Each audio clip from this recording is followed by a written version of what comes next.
చంద్రుడు తప్పు చేశాడని లోకమంతా విమర్శించింది. ఆ చంద్రుడిని తెచ్చి నెత్తి మీద పెట్టుకున్నాడు. హావాహలం బయటికెడితే పాడు చేస్తుందని కంఠంలో పెట్టుకున్నాడు. మనం కూడా భగవంతుణ్ణి చూసి మంచిని నేర్చుకోవాలి. నేను కూడా శివుళ్ళ బతకాలి. ఏది లోకాన్ని పాడు చేస్తుందో అది మాట్లాడకూడదు, కంఠంలో దాచుకోవాలి. ఎంత తప్పు చేసిన వాడైనా మారతాను అని వచ్చినప్పుడు నెత్తి మీద పెట్టుకోవాలి తప్ప ఎప్పుడో తప్పు చేశావని దూరం పెడితే మారే అవకాశం ఎలా కలుగుతుంది? శివారాధన చేస్తాడు అన్న మాటకు అర్థం ఏమిటంటే శివుళ్ళ బ్రతకడం అలవాటు. నన్ను అజ్ఞానపు చీకటిలోకి తోసేస్తున్న అరిషడ్వర్గములను నేను ఎలా గెలవాలి?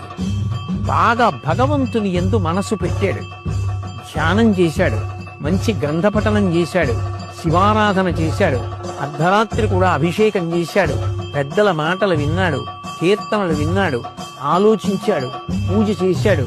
మనసుని మార్చి మార్చి ఇంద్రియములతో కలిపి భగవంతుని యొక్క పాదముల దగ్గర పెట్టగా అరిషడ్వర్గములను గెలవడానికి కావలసినటువంటి మార్గములు ఇక్కడే ప్రచోదనం అవుతాయి. ఇప్పుడు ఆ అరిషడ్వర్గములను గెలవడం చేతనైంది. ఆయన ఎవరవుతాడు? పశువు పశుపతి అయిపోయాడు. ఎందుకని? అప్పటి వరకు పట్టుకున్న కర్మపాశములు తెగిపోయి భగవంతుని యందు ఐక్యమయ్యాడు. చంద్రుడు తప్పు చేశాడని లోకమంతా